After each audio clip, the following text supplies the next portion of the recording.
Жаахан багасаа Америк кино үзэж Америкийн нэгдсэн улсад шилдэг боловсрол эзэмшихийг хүсдэг байсан боловч яаж хэрхэн гэдгээ би ерөөсөө мэддэггүй байсан. Тухайн үед намайг өргөдөл гаргаж байх үед хүүхэд залуучуудын маань дунд Америкийн сургуулиуд хэрхэн өргөдөл гаргах тухай болон ямар шаардлагатуудад яаж бэлдэж өгөх тухай, тэтгэлэг хэрхэн олох тухай мэдээлэл тун хомос байсантай холбогдуулан би өөрийнхөө туршлагаас хуваалцаж блогоо бичгээр шийдсэн юм аа. Мөн блогт очисон хоноо хэрхэн амьдарч суралцах тухайгаа бусдаагаа хуваалцаж нийтлэл гаргадаг байсан. Би Америкт суралцах мэдээллийг хамгийн анх Цэнгүү ахын блогоос уншиж байсан. Яг тухайн үед Америкт сурах хүсэл эрмэлз надад байсан хэдий ч яг яаж суралцах вэ? Тэтгэлгээ хэрхэн олж авдгийг бол аль сургууль яаж суралцах гэх мэдээллүүд маш хомос байсан. Харин үүний дараагаар тэгээ шалгалтандаа бэлдээ шалгалтаа өгөөд сургуультай тэнцчээд хамгийн ихний гайхаж ирсэн зүйлүүдийн маань нэг нь яг манай сургуульд магадгүй Америкт ер нь Монгол оюутны холбоо гэж байдаг болов. Хэр олон Монгол оюутнууд бас суралцдаг бол тэднээс зүйл асуух байсан, туршлага хуваалцах байсан гэдэг үүднээс сонирхож эхэлсэн. Тэгээд яг үгээс бас ингээд хараад үзэхэд бол манай сургууль би хамгийн анхны Монгол оюутан бааш таарж исэн. Бусад олон сургуулиудад болохоор Монгол оюутнууд эсэж чадсан оюутнууд байна. Өөртөө баг хамгийн анхны эсвэл хамгийн анхны оюутнуудын нэг болж очиж исэн л доо.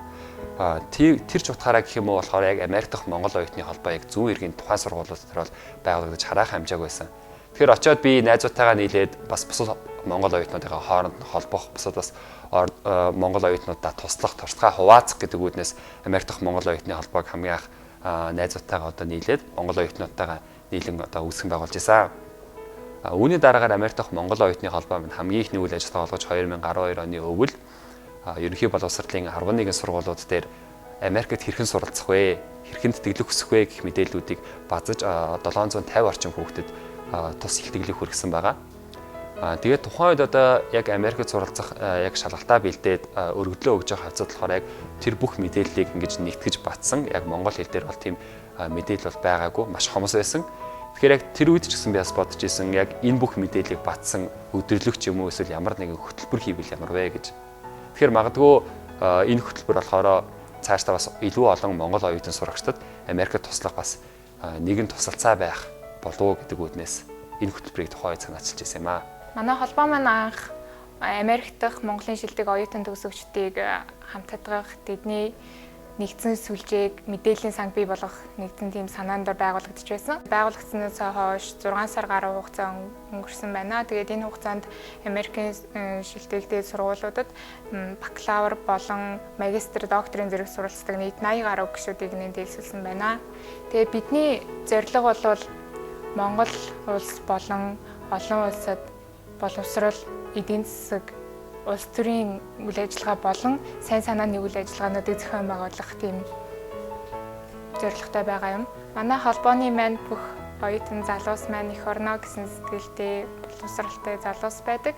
Тэгээ бид анх энэ 2012 оны хавар Бостон хотод анхны альбом бос уулзалтаа зохион байгуулсан. Тэгээд энэ уулзалтаар Америкт суралцдаг оюутнууд маань хүрэлцэн ирж сайхан болж өндөрлсөн байгаа. Тэгээд бид энэ намар албан ёсны уулзалтаа зохион байгуулахаар төлөвлөд байгаа. Тэгээд энэ Америк дахь Монгол оюутны холбооны маань гишүүдийн тоо цаашид улам илүү их өргөжих байхаа гэдэгт итгэлтэй байна. Анх миний би 9-р анги хобби дунд сургуульд байхдаа Харвард их сургууль байтугай их сургуулийн талаар ямар ч бодол байсангүй. Тэр үед манай сургуулийн хуучин багшийн зааварчилгаагаар бид нар SAT-ийн шалгалт ямар байдгийг, яаж өргөдлөө өгөх ёстой юм, яаж аппликейшнээсээ зөв бичих ёстой юм гэж янз янзын мэдээлэл олж авч манай сургуулийн дээдлийн ангийн сурагч ба одоогоор Амоохын өдөртөх зөвлөлийн гишүүний нэг улам мандах бэлгүүнд Харвард эсэж орж чадсан. Үүний дараа ирэх зунд би зунжингаа номоо захиалаад SAT-ийг шалгалтаа бэлдээд SAT 2 шалгалтаа бэлдээд зунжингаа бэлсийн дараа шалгалтаа гайгүй хөмшөг өгөөд 1 сарын 1-нд гэхэд бүх аппликейшнээ бөглөөд явуулж сурсан юм аа.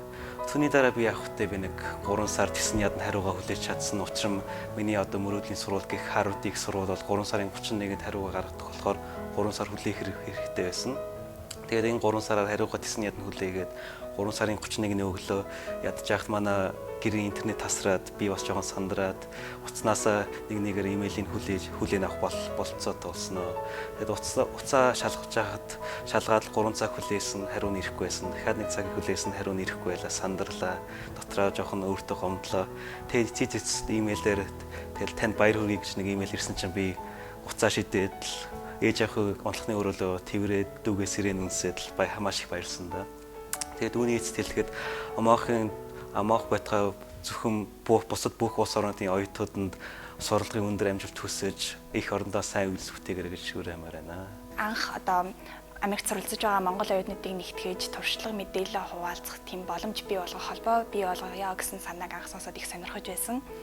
Тэгээд тооцоолгын санаанд хэрэгжиж амаахмаа би байгуулагдаж байсан. Амаахын үйл ажиллагаа нь одоогор суралцж байгаа оюутнуудад зориулагдсанаас гадна бас Америкийн шилдэг ихтэй сургуулиудад орж суралцах хүсэл тийм мөрөдөлтэй дүүнертэй одоо туслах зорилготой. Тухайлбал энэ зун амаах маань Best of-тэй хамтарч BOP буюу Best University Opportunity Program гэсэн одоо ийм цогц сургалтад явуулж байгаа. Энэхүү сургалт маань ихтэй сургуулиудад ороход шаардлагатай байдаг шалгалтуудад бэлтгэхээс гадна бас сургуулаа хэрхэн сонгох вэ? Өргөдлөө хэрхэн зөв бүглэх вэ? Цаг хугацаагаа яаж төлөвлөх вэ? Их мэтчлэн олон асуудлуудад зөвлөгөө өгч туслахаар онцлог юм аа. Тус удирдлагын хүрээнд Америкт суралцах бүх мэдээллийг багцлж нэг өдрийн 2 3 цагийн турш хүргэхээс гадна Америк дахь Монгол оюутны холбооны гишүүн оюутнууд өөрсдийнхөө сургуулиудыг бас танилцуулахаар их онцлог болж байгаа юм. Тэгэхээр хэрвээ та яг Америкт суралцах яаж суралцах юм болоо? Ямар мэдээллийг хаанаас олж авах вэ гэж гайхаж байгаа бол магадгүй яг над шиг гайхаж байгаа бол энэ өдөрлөг бас их тус болох байгаа гэж холбооны зүгээс их найдаж байгаа. Түүнээс гадна тус өдөрлөг дээр 4 илтгэл тавигдана. Тэгэхээр тус илтгэлүүдийг болохоор Америк дахь Монгол оюутны холбооны гишүүд маань өөрсдөө тавина. Тэгэхээр тухайн уулзалт өдөрлөг дээр ирээд та сонирхсан асуултуудаа болон тухайн сургуульд яаж эсэх үү гэдэг яг өөрийн одоо асуултуудыг асуух бүр боломжтой гэсэн. Тус өдөрлөг маань 6 сарын 16-нд Монгол Улсын их сургуулийн хичээлийн 2 дугаар байрны А заал буюу урлаг зааланд 3 цагийн турш болж өрнөх юм аа. Өнгөрсөн жил бидний 5 найзууд маань яг шалгалтаа өгөөд Америкийн их сургуульд тэнцээд явах болцсон байсан. Тэгээ бид хоорондоо яаж байхад бус тэнцэн хүмүүстэй ч самаа яаж үзэхэд хэрхэн энэ мэдээлэл олж авсан бэ гэдэг талаар ажиллаад байхад бүгд одоо энэ тэндээс таньдаг хүмүүсээсээ, танилуудаасаа, найзаасаа ч юм уу эсвэл хүүхдүүдийн блогийг уншсан байсан. Энэ олон тарсан одоо мэдээллүүдийг нэгтгэхэд нэг доо системтэйгээ хэрхэн одоо олон хүнд хүргэх вэ гэдэг санаан дээрээс манай энэ BOP гэдэг хөтөлбөр маань анх үүссэн юм аа. Тэгээд өнгөрсөн жилийн 12 сард бол манай найзууд болон зүүн шилдэг ихтэй сургуулийн монгол оюутнууд маань нийлж байгаад Америк дахь монгол оюутны холбоог анх байгуулсан. Тэгээд энэ жилийн хөтөлбөрийг бол биднээс хамрах байг улам тэлэн Америкийн монгол оюут амаахтайгаа нийлээд Best of-тэй хамтран BOP хөтөлбөрийг 2 дахь жилдээ зохион байгуулж байна. Тэгээд манайд энэ BOP хөтөлбөрийн хүрээнд нийт 9 сургалтыг явуулна. SAT болон SAT-ийн subject test нь бол math, physics, хим, тэгээд дээрс нь TOEFL, IBT, pre-TOEFL гэсэн сургалтууд явах гэж байгаа. Энэ жил бол бидний зорилго бол өнгөрсөн жилийнхаас өшөө олон хүнд хүргэж, өшөө олон монгол залуучуудыг эх жил Америкийн нэгдсэн улсын шилдэг ихтэй сургуульд орох замыг нээх гэсэн зорилготойгоор одоо энэ хөтөлбөр маань явуулж байна. Би анх Best University Opportunity Program болон Америк дахь Монгол оюутны холбооны гишүүдийн туршлагаас Америк төдийгүй дэлхийд нэр хүндтэй шилдэг ихтэй сургуулиуд хэрхэн хэлсэн орох, өргөдлөө бэлдэж, хэрхэн бэлдэж явуулах, тэтгэлэгтэйгээр хэрхэн суралцах тухай мэдээллүүдийг олж авсан. Тэгээд би ч гэсэн өөрөө ингэж ажиллаад бэлдвэл хүссэн сургуультай орох боломж байгаа юм байна гэдэг итгэл найдвар урам зориг төрж байсан. Тэгээд нодон жилээс эхлээд SAT шалгалтууд болон өргөдлөө бэлдэж явуулах үйл явцад бэлдсэн.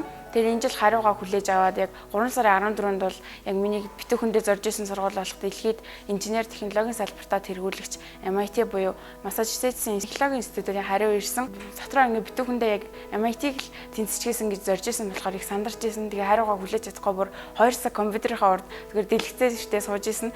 Тэгэл за би яхав шалгаад үзчихээ. Одоо дахиад зөндөө олон сургууль байгаа гэд тэгэл зориглоо шалгасан чинь яг тэнцэн гэсэн хариу гараад ирэхэд бүр итгэж чадахгүй байсан. Тэг бүр тэр хуудсыг бүр дахин уншаад миний яг үнэн үү гэхэд бүр тэр үгээ бүр аягүй олон уншижсэн. Би энэ том сургуульд тэнцэндээ бол маш их баяртай байна. Одоо бас 1 жилийн өмнө яг их монгол хүүхдүүдийн адил одоо яаж Америкийн ихтэй сургуулиудад суралцж болох уу, яаж аплайдах уу, яаж шалгалтандаа бэлдэх үү зэрэг асуултууд ерөөсөө тийм ойлголтгүй байсан. Тэгээд өнгөрсөн зууны BOP хөтөлбөрийн өдөрлөгтөр очиж одоо тэнцсэн хүүхдүүдийг хараад маш их урам зориг авч исэн. Тэгээд 6 сарын маш үр дүнтэй бэлтгэлийн ачаар Пенсильвани их сургуульд тэнцэж чадсан байгаа. Монгол залуус бид Америк нэгдсэн улсад хүссэн их дээд Сургуультай Оюуныхаа хүчээр тэтгэлэгтэйгээр Суралццгаая.